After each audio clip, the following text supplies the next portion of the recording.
Good morning and welcome to the NBA Daily. Coming up, Baraheni and I look at both of the conference finals and come up with our keys to the series.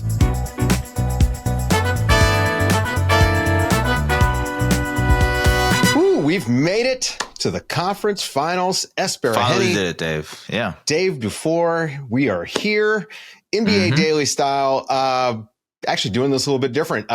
Travel day for just about everybody that we would want to talk to today. So we decided, you know what? Let's put on our thinking caps and do our own little preview with the keys to the series. Now, look, we have watched all of the remaining teams as much as just about anybody. I would say the guys covering these teams are probably about the only ones that have us beat on it, I feel like got a pretty good sense of who and what they are. Let's start in the West, since that's going to be the first series. Obviously, that game is going to be tonight. I cannot believe we're already here to game one of the West. I bet you the Thunder can't believe it either. You know, the fact that it's Tuesday and they got a 2-day break until they have to face the Minnesota. Nuts. Just wild. Yeah. Any recovery from game 7, right? Like it's just gone. Yeah. But at least they're at home, right? They didn't have to travel. I'm sure Minnesota had the plane all fueled up, ready to go. Where do you want to start with this series? Because, I mean, obviously it's an interesting matchup. The Thunder dominated all year long.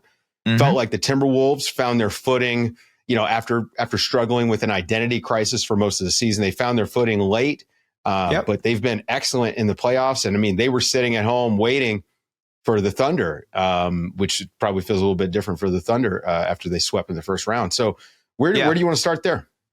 Oh, man, let's start right at the top. Let's start with Anthony Edwards and Shai Gilgeous-Alexander. I think they will be the main draws of this series for any casual fan. But even if you look at it analytically, if you look at it from like a pure breakdown perspective, this postseason, and we've talked about it a bunch, has been about Anthony Edwards' growth as a playmaker. It's like the decision making. He's making easier reads. He's understanding the flow of the game, how to get guys involved. There was this great article about how he was trying to balance the scoring and the playmaking punch. And Chris Finch is like, sometimes him just being a scorer is our best option. Right.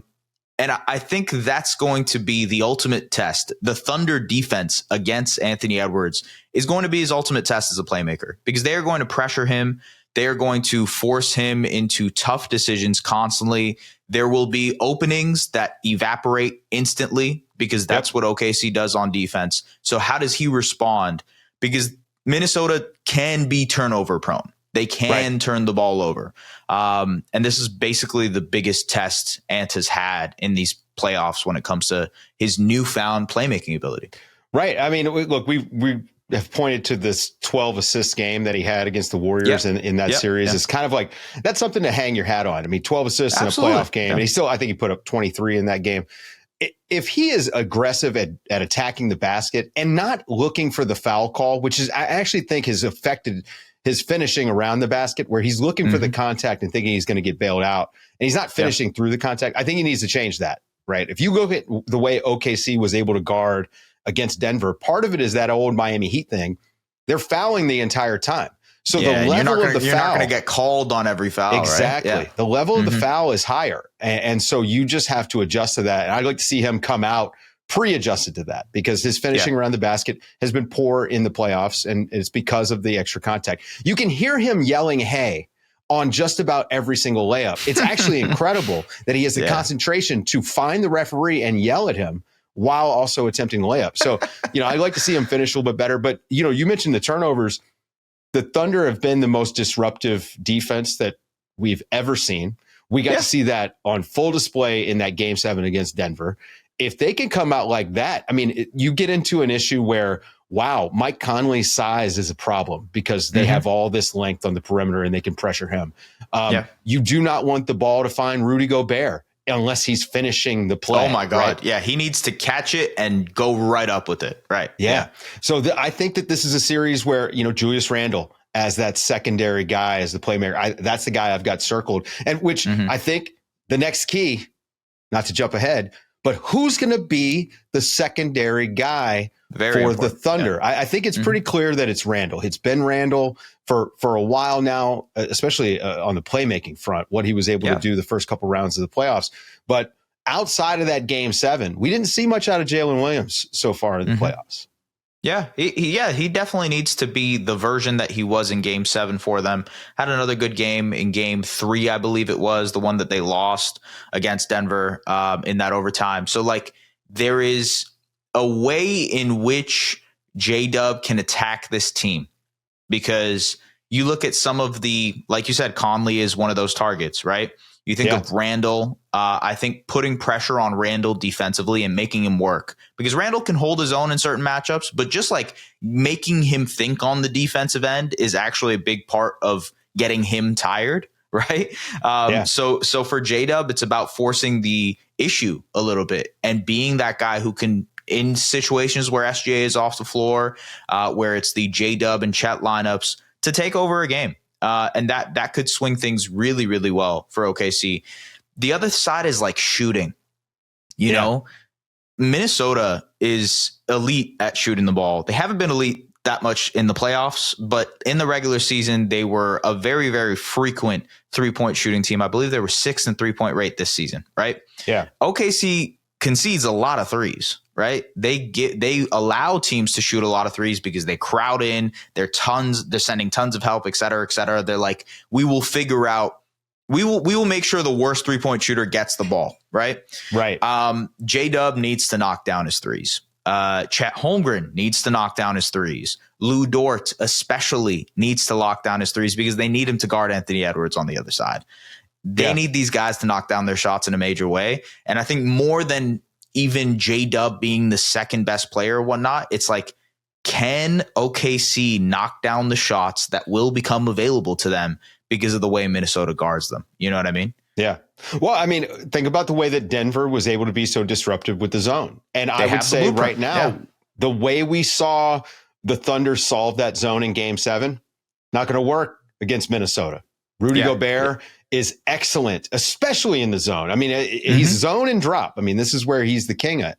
And they also have Jaden McDaniels on the wing. They have Anthony Edwards, who is, by the way, no slouch guarding. I just think that they've got a better system to be able to throw the same exact problem at Denver, but to be able to hold them off longer. So I do think the shooting in this series, I mean, it's funny to say in a make or miss league, and we're talking about a basketball playoff series, but the shooting is going to be important. It's going to be important. Yeah. I look like 3-point variance in general. Like I think OKC got a little bit lucky is not the right word, but I'm going to use lucky here. Well, shooting luck, we just all accept. Shooting luck is a thing, right?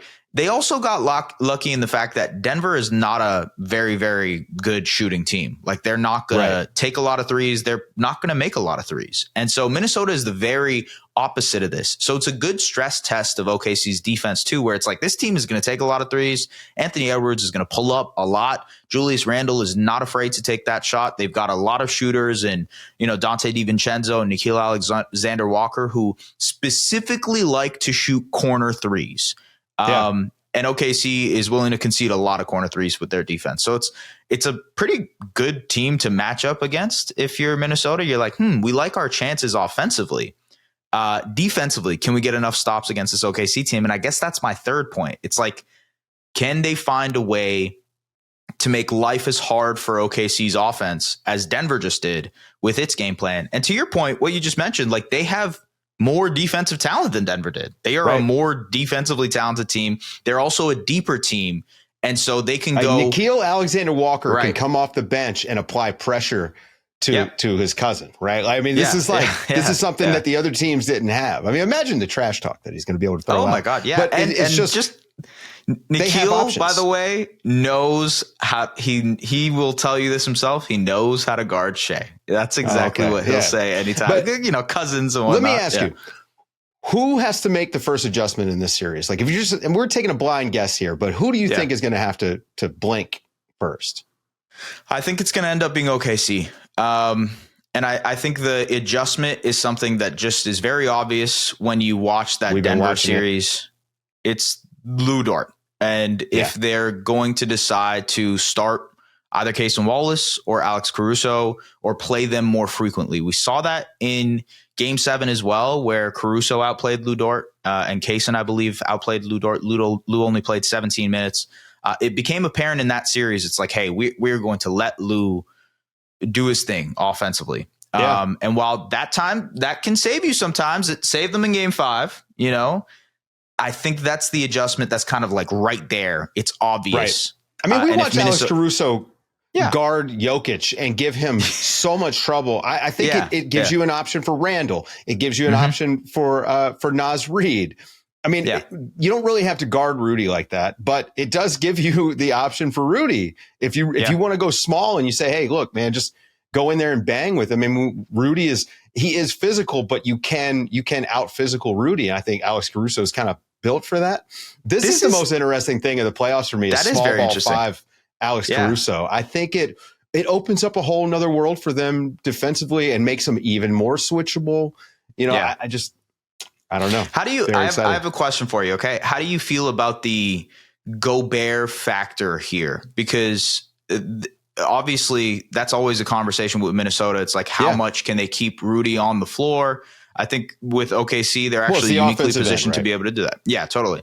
100% on the offensive end. Yeah. I think that Rudy's size is super important. His offensive rebounding keeps him on the court on the offensive end. I mean, think about the Lakers game too and all that he actually won through offensive rebounding. Like, you could see a world in which like he can have one of those games because Isaiah Hartenstein, he can't play every minute, and Chet is a little bit small. I do think that the Thunder have done okay against Gobert traditionally, but he is a big, huge body that pretty good at pulling down rebounds. That could be an issue for OKC too. It's like if Rudy just dominates on the offensive glass, now you have to play the double big lineups. You can't go smaller. You know what I mean? So and it gets tricky because now you go down the list and it's like, okay, who's Chet guarding? Mm-hmm. Yeah, exactly. Yeah. Are you still feeling Wolves in 6? I still feel Wolves. Yeah. I don't know why. Right. I something about them just feels like they've got a little bit of extra juice right now. I also wonder if the rest factor is a thing here, because if you remember last year, OKC, well, actually Dallas got out of a really, really, they got out of that series early, but Minnesota was fighting tooth and nail against Denver. They went to the wire 7 games, came out a little flat against Dallas, right? Yeah. I wonder if this is an opportunity now for Minnesota to be like, all right, we got our rest. Let's not come out flat against OKC. Luckily we're going to find out. And by the way, I'm super ready to be extremely wrong for going against an amazing Thunder team. Guys, stick around. After the break, we're going to swing to the Eastern Conference. We've gone back to 1995 in the Eastern Conference. Some of the scores were actually 1985, to be honest with you, in the playoffs so far. But Knicks Pacers, super exciting, number one, for me, because I actually think aesthetically, it feels like the NBA. Yeah. It's the NBA I grew up with. Also, it's kind of cool that Madison Square Garden getting a conference finals, especially Game 1. I think it's going to be pretty hot. And then the Pacers have just been so much fun to watch. I'm actually looking forward to them continuing their run. I think we got to start with kind of what we just did on the other side, where we know the best players in the series. It's going to, Shai or it's Anthony Edwards, one of those two guys likely to be the best player. I think you've got more options in the East for who ultimately could be the best player in this series. I mean, obviously Jalen Brunson is Mr. Clutch. You've got Karl Anthony Towns, who has the ability. I mean, he could put up 30 in 7 games. That would not be a problem for him.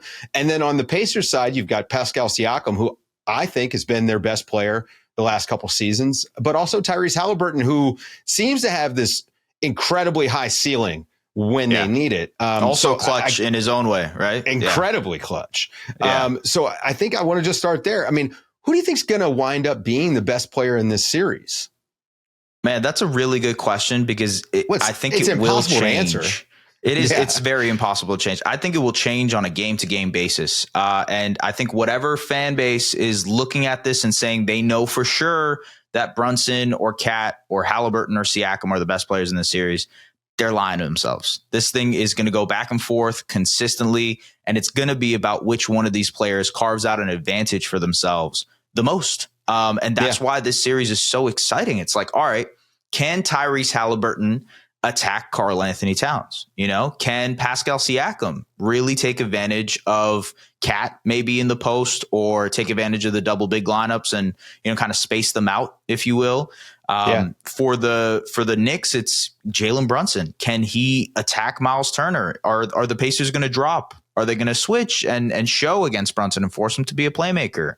Same thing with Cat. It's just, the answers are, there's not that many answers. That's the way I would say it. There's more questions about this series than there are like certain things that I know. And which is that's why it's so exciting. I don't know. If I had to answer you right now, I think out of all of them, I think Jalen Brunson is the best player in this series. And I think that's the Knicks' advantage overall. It's like you have a guy who can raise to a level that I'm not sure anybody else on the court can. But I understand if a Pacers fan says Halliburton. I have a take here. I think the series it's going to be about who's the best player, but not necessarily for the reasons that we expect. It's almost going to be which of these guys is going to be the weakest link for his team. Like Jalen Brunson, for instance, Karl Anthony Towns, those guys we watched the Celtics when they attacked them and really went at them, put them in foul trouble. They did good. Jalen Brunson had one of the worst quarters I've ever seen anyone have, you know? And I do think that the Pacers have that ability in the half court, especially with Halliburton. Mm-hmm. His ability, I mean, his first step is really fast. And I think he gets a lot of hands in the cookie jar that way.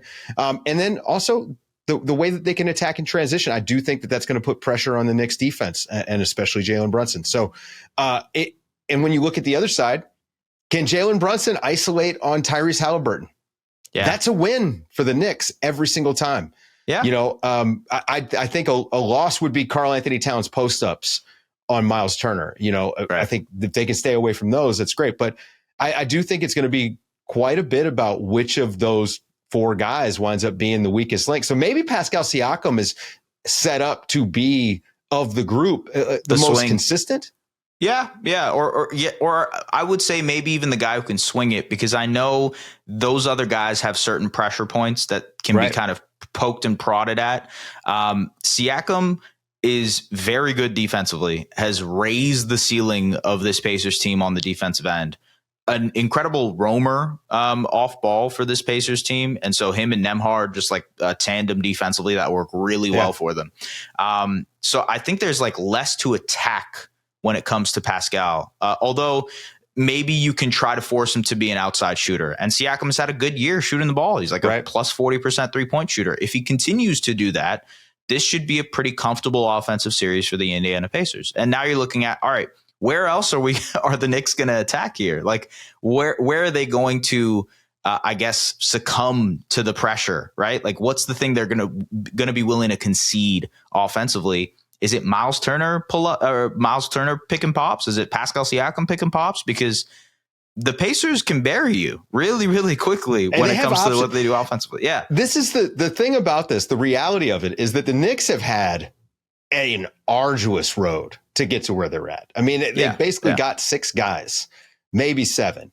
Yeah. And they really only play the 5, and that starting lineup has not been good. It's been very close for them all year. The double big lineup has been much better for them. Yeah, totally. Right. Yeah. And so, I think that this is a series where for the Knicks, you look at how easy the Pacers come by points and you start to worry about the Knicks. And this brings me to the next key to the series, I think, is going to be pace. Indiana, they want to get out. They want to run. They even want to attack in that semi-transition, early half-court offense. So, they're just trying to score. They want to get shots up. They believe in their offense. And for the Knicks, like we talked about ad nauseum all year long, it seems like a lot of Jalen Brunson dribbling, a lot of, Karl Anthony Towns on these post-ups where he's probably 4 feet too far out and it just eats up time on the clock.